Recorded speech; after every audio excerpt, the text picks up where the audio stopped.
जय श्री कृष्णा। चैत्र पूर्णिमा और हनुमान जन्मोत्सव की बहुत बहुत शुभकामनाएं।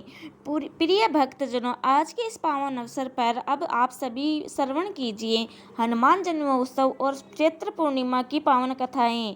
उससे पहले भी आज आपको श्री गोविंद दास जी और उसके ठाकुर जी की लीला की अद्भुत कथाएं सुनाएंगे। आप जानते ही हैं श्री गोविंद स्वामी जी और श्रीनाथ जी का कैसा प्रेम है, कैसे वे एक दूसरे के साथ सख्त भाव रखते हैं, एक दूसरे के साथ साधारण बालकों की तरह भी लीलाएं करते हैं, खेल खेला करते हैं। एक दिन की बात है, ठाकुर जी का भोग ले जाया जा रहा था, तभी गोविंद सखा जी सामने आकर खड़े हो गए। कहने लगे, आज यह भोग का थाल मुझे दो, हम पहले खाएंगे, ठाकुर जी को भोग बाद में लगेगा। सेवकों ने बड़ी हैरानी से कहा, अरे अरे, तुम्हारी बुद्धि भ्रष्ट हो गई है क्या? ठाकुर जी का भोग तुम्हें पहले कैसे दे सकते हैं? लेकिन इधर तो गोविंद सखा ने जिद पकड़ी ली, भोग पहले हमें दो, वरना हम तुम्हें अंदर नहीं जाने देंगे। रसोइया तो सुनकर बड़ा नाराज हुआ, उसने तो थाल पटक दी और जाकर पैर पटकते हुए श्री वटुलनाथ जी को बोला, अब सेवा नहीं करेंगे, यह कैसा उपद्रव है?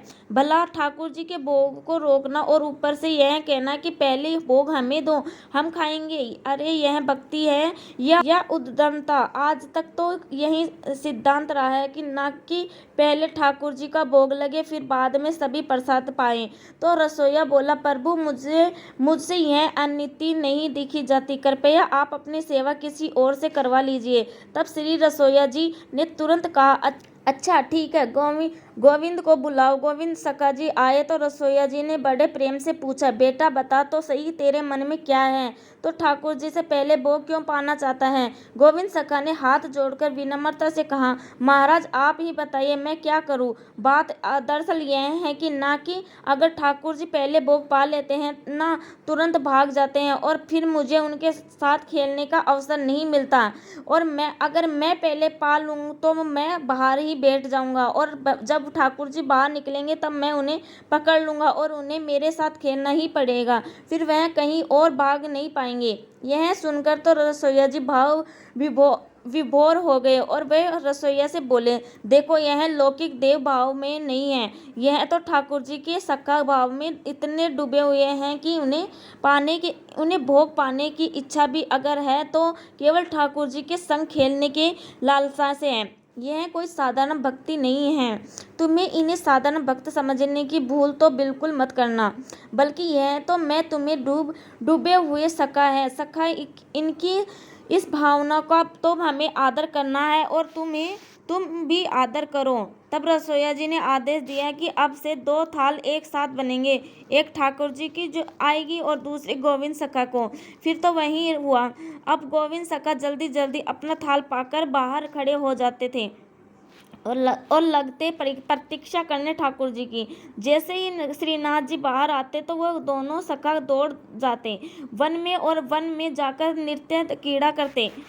इस तरह से गोविंद सखा को खेल में कुछ अधिक समय मिल जाता। एक दिन क्या हुआ कि श्री गोविंद दास जी ठाकुर जी के साथ अप्सरा कुंड पर खेल रहे थे। लीला के उस मधुर क्षण के बाद जब वे गिरिराज जी पर वापस लौटे तो देखा कि मंदिर में तो राजभोग की आरती हो रही है। गोविंद दास जी ने यह दृश्य देखा तो तुरंत रसोइया जी से कहा, ठाकुर जी तो अभी अभी मेरे साथ खेल कर आ रहे हैं, फिर भला यह आरती किसकी हो रही है?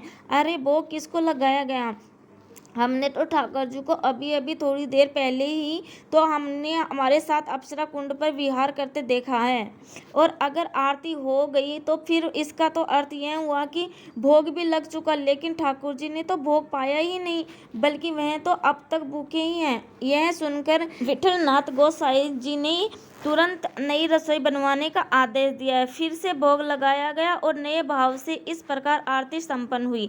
श्री विठलनाथ जी श्रीनाथ जी का एक दिन श्रृंगार कर रहे थे। उसी समय मंदिर के सामने मंडप में गोविंद दास जी की कीर्तन कर रहे थे, आंखें बंद करके पूरे भक्त भाव में डूबे हुए।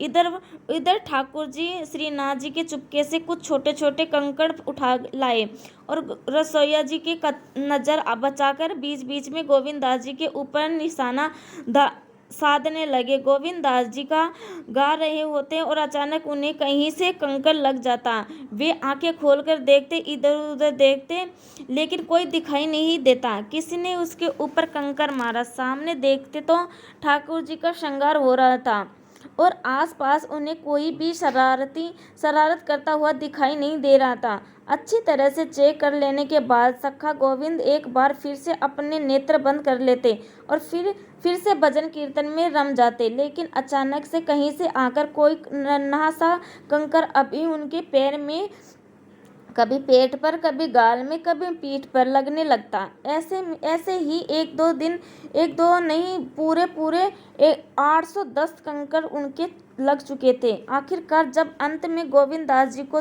समझ में आ गया कि हो ना हो यह कंकर तो मंदिर के भीतर से आ रहे हैं, यानी यह खुद ठाकुर जी की ही लीला है, तब तो उन्होंने सोचा कि ठाकुर जी आज कंकड़ खेलने की इच्छा रख रहे हैं। उन्होंने भी चुपचाप ठाकुर जी के ही फेंके हुए कंकर उनमें से एक कंकर उठाया और वापस से मुस्कुराते हुए ठाकुर जी की ओर फेंक दिया।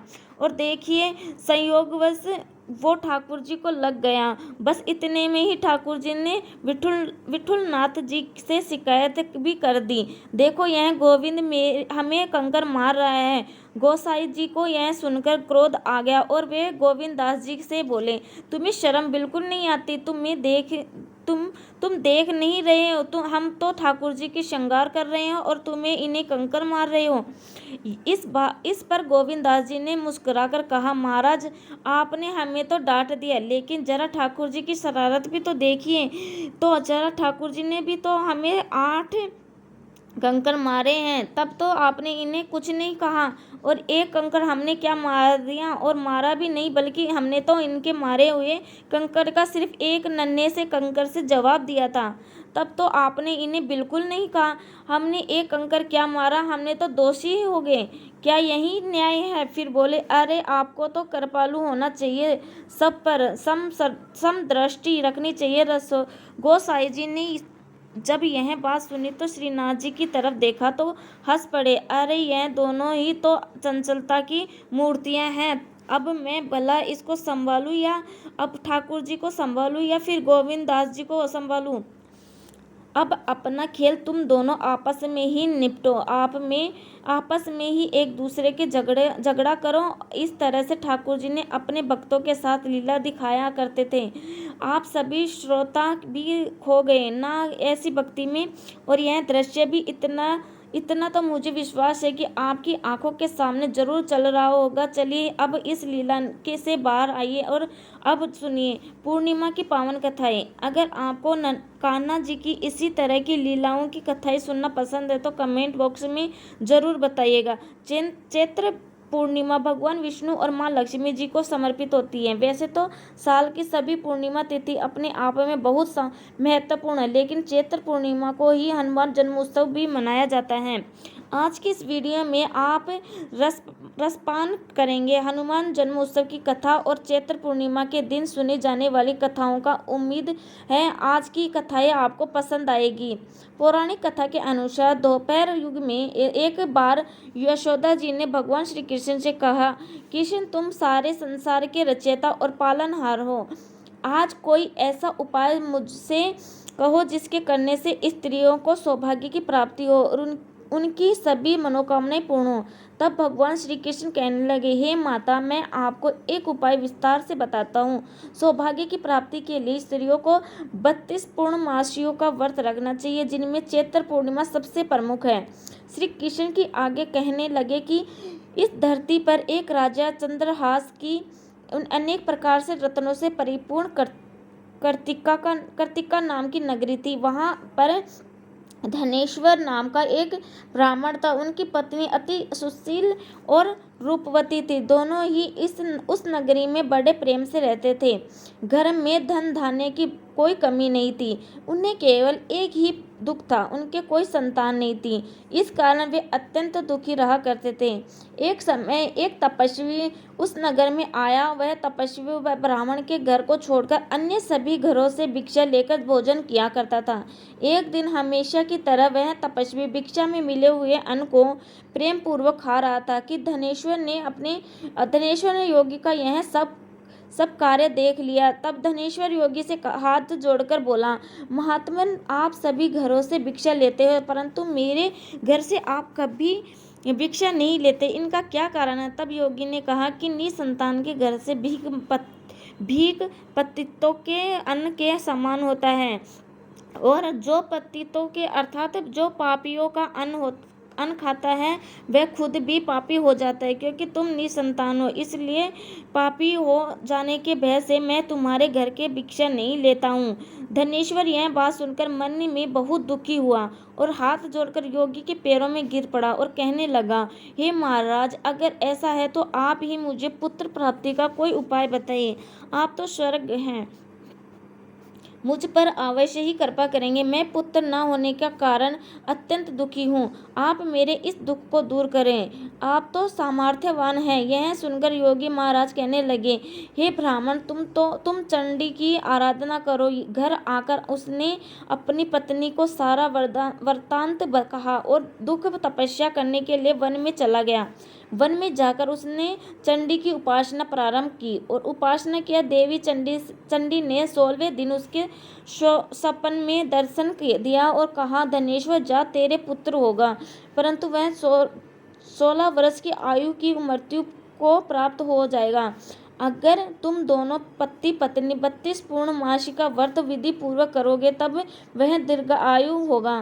प्रातःकाल होने पर इस स्थान के पास ही तुम्हें आम का वृक्ष दिखाई देगा। उस दिन उस पर चढ़कर एक फल तोड़कर शीघ्र ही तुम अपने घर ले जाना और अपनी पत्नी को खिलाना।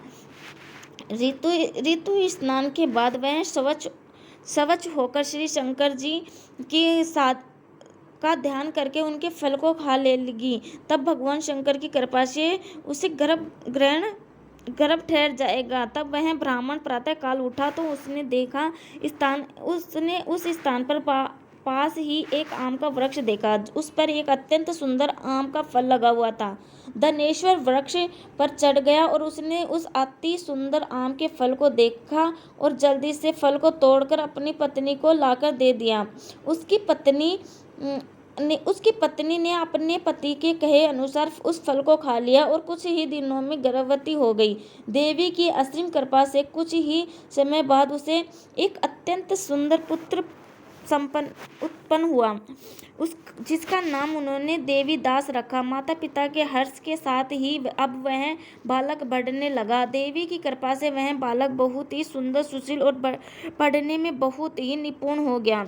देवी चंडी की आज्ञा अनुसार उसकी माता ने 32 पूर्णमासी का व्रत रखना प्रारंभ कर दिया, जिससे उसका पुत्र बड़ी आयु वाला हो गया। 16 वर्ष लगते ही देवीदास की माता पिता को चिंता हुई कि कहीं उनके पुत्र की इस पर सपन मृत्यु न हो जाए। इसलिए उन्होंने अपने मन में विचार किया कि अगर यह दुर्घटना उनके सामने हो गई तो वे कैसे सहन कर सकेंगे। इसलिए उन्होंने देवीदास के मामा को बुलाया और कहा, हमारी इच्छा है कि देवीदास को 1 वर्ष तक काशी में जाकर विद्या अध्ययन करें। साथ में तुम भी चले जाओ और 1 वर्ष बाद इसको वापस लौटकर ले आना। सारा प्रबंधन करके माता पिता ने काशी जाने के लिए देवीदास को एक घोड़े पर बिठाकर उनके मामा को उनके साथ भेज दिया। धनेश्वर ने पत्नी सहित अपने पुत्र की मंगल कामना और दीर्घायु के लिए भगवती दुर्गा की आराधना और पूर्णमासी का व्रत रखना प्रारंभ कर दिया। इस प्रकार 32 पूर्णमासी का व्रत पूरा किया और कुछ समय बाद मामा और भांजा रास्ते में रात बिताने के लिए किसी गांव में ठहरे हुए थे। उस दिन उस गांव में एक ब्राह्मण की अत्यंत सुंदर, सुशील और गुणवती कन्या का विवाह होने वाला था। जिस धर्मशाला के अंदर वह वर और उनकी बारात ठहरी थी, उसी धर्मशाला में देवीदास और उनके मामा भी ठहरे हुए थे। संयोगवश कन्या को तेल आदि चढ़ाकर मंडप आदि का काम किया गया। तब लगन के समय वर को धनुर्वात को हो गया। इसीलिए वर के पिता ने अपने परिवार जनों से परामर्श करके निश्चय किया कि यह देवीदास मेरे पुत्र जैसा ही सुंदर है, मैं उसके साथ ही लगन करा दूं और बाद में विवाह के अन्य कार्य मेरे पुत्र के साथ हो जाएंगे। ऐसा सोचकर देवीदास के मामा से जाकर वह बोला कि तुम थोड़ी देर के लिए अपने भांजे को हमें दे दो, जिससे विवाह के लगन का सारा काम सुचारू रूप से हो सके। तब उसका मामा कहने लगा कि जो कुछ भी मधुपर का आदि कन्यादान के समय वर को मिले वह सब हमें दे दिया जाए तो हमें भांजा बारात का दूल्हा बन जाएगा। वह बात वर के पिता ने स्वीकार करने पर उसने अपना भांजा वर बनने को भेज दिया और उसके बाद सब विवाह कार्य रात्रि में विधि पूर्वक संपन्न हो गया। पत्नी के साथ वह भोजन नहीं कर सका और सब अपने मन में सोचने लगा कि न जाने यह कैसी स्त्री होगी। वह एकांत में इसी सोच में पड़ गया और उसकी आंखों में आंसू भी आ गए। तब वधू ने पूछा कि क्या बात है, आप इतने दुखी क्यों हो। तब उसने सारी बातें वर के पिता और उसके मामा के बीच में हुई वधू को बता दी।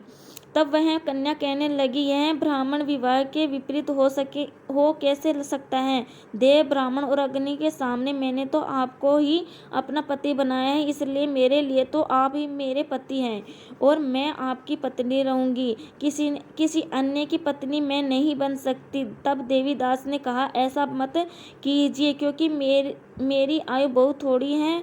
मेरी मृत्यु के बाद आपका क्या होगा, इन बातों को अच्छी तरह से विचार लो। परंतु वह कन्या दृढ़ विचारों वाली थी। कहने लगी, स्वामी, जो आपकी गति होगी वही मेरी भी होगी, इसलिए आप उठिए और भोजन कीजिए, आप निश्चय ही भूखे होंगे। इसके बाद देवीदास और उसकी पत्नी दोनों ने भोजन किया। प्रातः काल होते ही देवीदास अपनी पत्नी को 3 नगों से जड़ी एक अंगूठी दी, एक रुमाल दिया और बोला, हे प्रिय, इसे लो और संकेत समझकर शांत हो जाओ। अगर मैं जीवित रहा तो अवश्य वापस आऊंगा और नहीं तो समझ लेना कि मेरी मृत्यु हो गई। यह समझाकर वह चला गया। प्रातःकाल होते ही वहां पर गाजे बाजे बजने लगे और जिस समय विवाह के कार्य समाप्त करने के लिए वर तथा सभी बाराती मंडप में आए तो कन्या ने वर को भली प्रकार से देखकर अपने पिता से कहा कि पिताजी, यह मेरा पति नहीं है, मेरा पति वह है जिसके साथ रात्रि में मेरा विवाह हुआ था। इसके साथ तो मेरा विवाह नहीं हुआ। अगर यह वही है तो बताइए कि इसने मुझे रात में क्या दिया था। मधुपर्क और कन्यादान के समय जो आभूषण मैंने दिए थे उन्हें दिखाइए और रात में मैंने क्या गुप्त बातें कही थी वह सब सुनाइए। पिता ने उनके कहे अनुसार वर को बुलाया। कन्या की यह बात बताते सुनकर कहने लगा कि मैं कुछ नहीं जानता। इसके बाद लज्जित होकर वह चला गया। साथ ही सारी बाराती भी अपमानित होकर वहां से लौट गई। इस प्रकार देवीदास काशी चला गया। कुछ समय बीत गया। तत्काल से प्रेरित होकर एक सांप रात के समय उसने डसने के लिए वहां पर आया, परंतु वर के प्रभाव से उसको काट नहीं पाया, क्योंकि पहले ही उसकी माता ने 32 पूर्णिमा का व्रत रखा था। इसके बाद मध्याह्न के समय स्वयं काल वहां पर आया और उसके शरीर से उसके प्राणों को निकालने का प्रयास करने लगा, जिससे वह मूर्छित होकर धरती पर गिर पड़ा। भगवान की कृपा से उसी समय भगवान शिव और पार्वती जी वहां पर आ गए। उसे मूर्छित दशा में देखकर पार्वती जी ने भगवान शंकर से प्रार्थना की, हे प्रभु, इस बालक की माता ने पहले 32 पूर्णिमा का व्रत किया था, जिसके प्रभाव से अल्पायु होने का दोष तो कट गया, इसकी मृत्यु दोष कट गया। इसलिए अब आप इस बालक को दीर्घ आयु होने का आशीर्वाद दीजिए। भवानी के कहने पर भक्त वत्सल्य भगवान शिव ने उसे प्राण दान दे दिया। इस प्रकार पूर्णिमा व्रत के प्रभाव से काल को भी पीछे हटना पड़ा और देवीदास स्वस्थ होकर बैठ गया। इधर उसकी पत्नी रोज उसकी प्रतीक्षा किया करती थी। जब 16 वर्ष बीत गया तब देवीदास अपने मामा के साथ काशी में चल दिया। इधर उसके ससुर उसको ढूंढने के लिए अपने घर से जाने ही वाला था कि वह दोनों मामा भांजा वहीं आ गए और उन्हें आकर देखकर उनका ससुर बड़ी प्रसन्नता के साथ उन्हें अपने घर में ले आया। फिर बाद में खूब धन और साथ अपनी पुत्री को उसके विदा कर दिया। भगवान श्री कृष्ण इस प्रकार कहने लगे कि माता, इस प्रकार धनेश्वर 32 पूर्णिमाओं के व्रत के प्रभाव से पुत्रवान हो गया। जो भी स्त्रियां पूर्णिमा के इस व्रत को रखती हैं वे जन्म जन्मांतर वैधव्य का दुख नहीं भोगती, दे सदैव सौभाग्यवती रहती हैं। यह मेरा वचन है, इसमें कोई संदेह नहीं। यह व्रत पुत्र पौत्रों के देने वाला, सभी मनोकामनाओं को पूर्ण करने वाला। 32 पूर्णिमाओं के व्रत करने से व्रती की सब इच्छाएं भगवान शिव की कृपा से पूर्ण हो जाती है। यह थी चैत्र पूर्णिमा की कथा। अब सुनिए हनुमान जन्मोत्सव की कथा। पौराणिक कथाओं के अनुसार बजरंगबली हनुमान को भगवान शिव का 11वां रुद्र अवतार कहा जाता है। वे प्रभु श्री राम के अन्य भक्त हैं। उस दिन हनुमान जी ने वानर जाति में जन्म लिया। हनुमान जी एक ऐसे देवता हैं जो त्रेता युग से लेकर आज तक सबसे शीघ्र प्रसन्न होने वाले और प्रकट देवता माने जाते हैं। मान्यता है कि जहाँ कहीं भी श्री राम कथा होती है वहाँ पर हनुमान जी किसी न किसी रूप में उपस्थित रहते हैं। हनुमान जन्मोत्सव पर हनुमान जी की कथा का श्रवण करने से बजरंगबली हनुमान कृपा बरसती है। इनकी माता का नाम अंजना और पिता का नाम वानर राज केसरी था और इसी कारण उन्हें अंजनाय और केसरी नंदन आदि नामों से पुकारा जाता है। हनुमान जी के जन्म को लेकर कई कथाएं प्रचलित है, लेकिन प्रमुख रूप से 2 कथाएं हैं जो हनुमान जी के जन्म से संबंधित है। माता अंजना ने अपने बचपन में एक बार एक बंदर को पैरों पर खड़े होकर ध्यान लगाते हुए देखा तो उन्होंने उस बंदर में फल फेंक कर मार दिया। तब वह बंदर तुरंत ही एक ऋषि में बदल गया और उसकी तपस्या भंग होने पर वह क्रोधित हो गया। उसने अंजना को श्राप दिया कि जिस दिन उसे किसी से प्रेम हो जाएगा उसी क्षण वह बंदरिया बन जाएगी। कुछ समय के बाद अंजना जंगलों में रहने लगी। वहां उनकी भेंट केसरी से हुई, जिससे वे प्रेम होने पर वह बंदरिया बन गई। और केसरी ने फिर अपने बारे में बताते हुए अंजना को बताया कि वह तो बंदरों का राजा है। केसरी की ओर से प्रस्ताव रखने पर अंजना मान गई और दोनों का विवाह हो गया। फिर अंजना ने घोर तपस्या की और इस तपस्या के प्रभाव से भगवान शिव से ही सम्मान एक पुत्र उन्होंने मांगा। वहीं दूसरी ओर अयोध्या के राजा दशरथ ने पुत्र प्राप्ति के लिए पुत्र कामेष्ठी यज्ञ आयोजित किया। अग्निदेव को प्रसन्न करने के बाद उन्होंने दैवीय गुणों वाले पुत्रों की कामना की।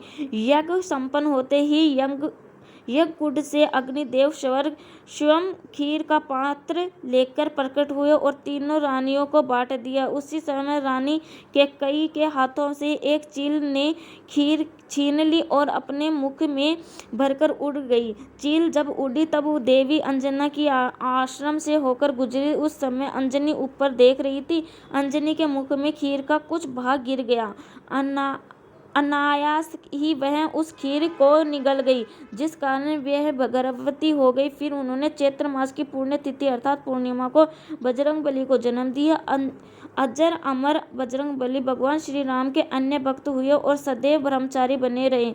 जब बजरंगबली का जन्म हुआ तब वे बचपन से ही बहुत तेजवान, कांतिमय, बुद्धिमान और बलशाली थे।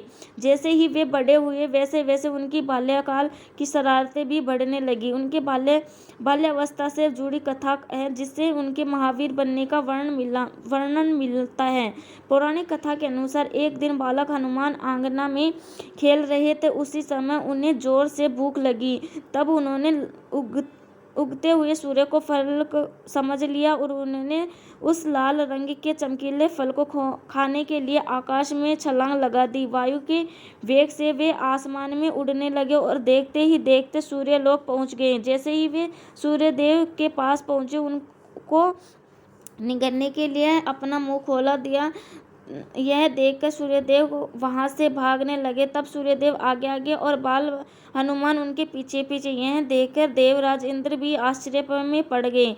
उन्होंने सूर्यदेव को बचाने के लिए, उनकी रक्षा करने के लिए हनुमान जी पर वज्र से प्रहार कर दिया, जिसके परिणाम स्वरूप बाल हनुमान पृथ्वी पर गिर पड़े। इस बात का पता जब पवन देव को हुआ तो वे क्रोधित हो गए और दुखी भी हो गए, क्योंकि हनुमान जी पवन पुत्र भी हैं।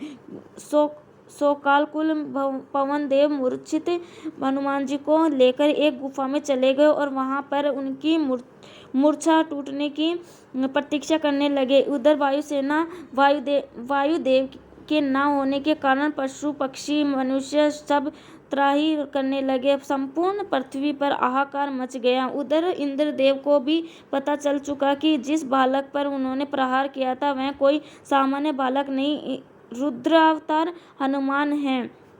तब वायुदेव के दुख को दूर करने और पृथ्वी पर वायु के संकट को दूर करने के लिए त्रिदेव के साथ सभी प्रमुख देवता उस गुफा में प्रकट हो गए। वहां पर सभी देवों को रुद्र अवतार हनुमान जी के बारे में पता चला। ब्रह्मा विष्णु महेश समेत सभी देवताओं ने फिर हनुमान जी को भी अपनी दिव्य शक्तियों से सुसज्जित कर दिया।